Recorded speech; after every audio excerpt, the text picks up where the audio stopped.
The defendant has entered a plea of not guilty. This means you must presume or believe the defendant is innocent.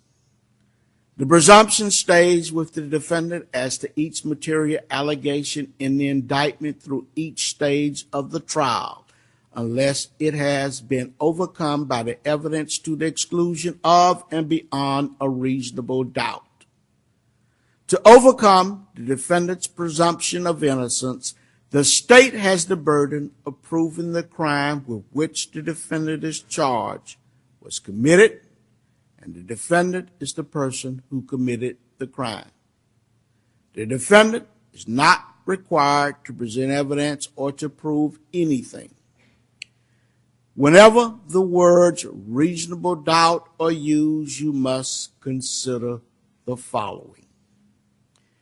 A reasonable doubt is not a mere possible doubt, a speculative, imaginary, or forced doubt.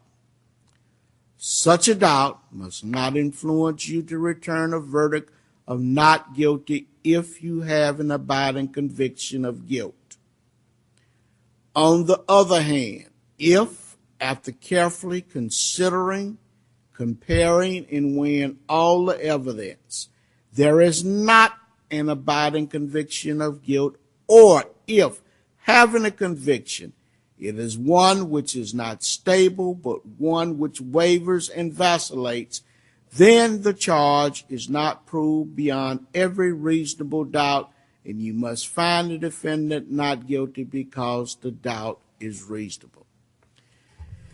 It is to the evidence introduced in this trial and to it alone that you are to look for that proof.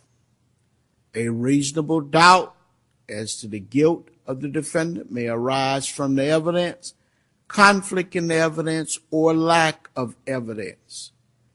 If you have a reasonable doubt, you should find the defendant not guilty.